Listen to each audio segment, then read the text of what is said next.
নমস্কার সবাইকে। আশা রাখছি আপনারা সবাই ভালো আছেন এবং ভগবানের আশীর্বাদে ও কৃপায় আমিও খুব ভালো রয়েছি। তো নিত্যদিনের মতো আমি আজকেও পাঠ করে শোনাতে চলে এসেছি।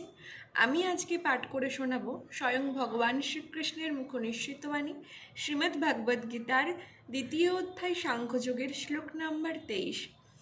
আপনারা অনুগ্রহ করে মনোযোগ দিয়ে ধৈর্য সহকারে শুনবেন।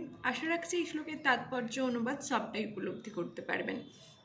তো চলুন পাঠ করে শোনাই। নৈনং ছিন্দন্তি শস্ত্রাণি নৈনং দাহতি পাবক না চৈনং ক্লেদন্ত্যাপো না শোষয়তি মারুত। অনুবাদ: আত্মাকে অস্ত্রের দ্বারা কাটা যায় না, আগুনে পোড়ানো যায় না, জলে ভিজানো যায় না বা বায়ুর দ্বারা শুষ্কও করা যায় না। তাৎপর্য: তরবারি, আগ্নেয়াস্ত্র, বর্জনাস্ত্র, বায়বীয় অস্ত্র আদি সমস্ত অস্ত্রশস্ত্রই আত্মাকে হত্যা করতে অক্ষম।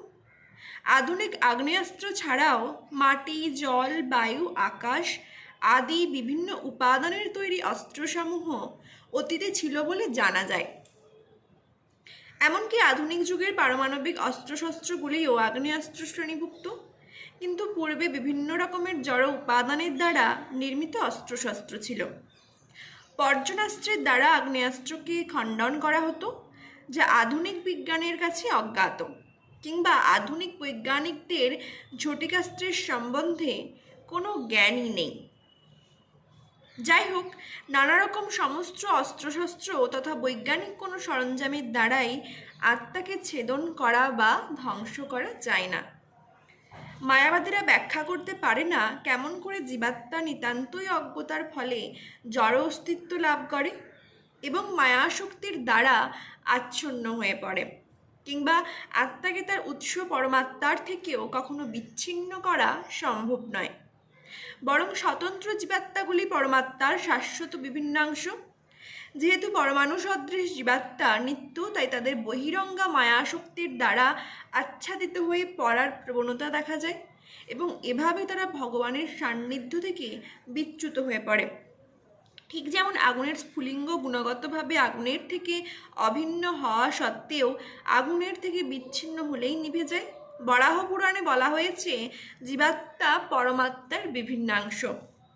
ভগবদ্গীতাতেও জীবাত্মার সঙ্গে পরমাত্মার এই নিত্য সম্পর্কের কথা বলা হয়েছে। সুতরাং মায়ার বন্ধন থেকে মুক্ত হবার পরও জীবাত্মা স্বতন্ত্র স্বরূপেই বিদ্যমান থাকে, যা অর্জুনের প্রতি ভগবান শ্রীকৃষ্ণের উপদেশেই সুস্পষ্ট হয়।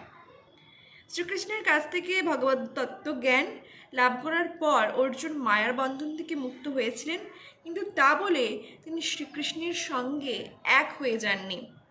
আশা রাখছি আপনারা ধৈর্য সহকারে মনোযোগ দিয়ে শুনেছেন এবং এই শ্লোকের তাৎপর্য অনুবাদ সবটাই উপলব্ধি করতে পেরেছেন। একটু ধৈর্য সহকারে মনোযোগ দিয়ে শুনলে এই শ্লোকের তাৎপর্য অনুবাদ ভগবান শ্রীকৃষ্ণ আমাদেরকে জীবনে যা উপদেশ দিয়ে গেছেন তা আপনারা উপলব্ধি করতে পারবেন। তো আজকের মতো ধন্যবাদ। রাধে রাধে।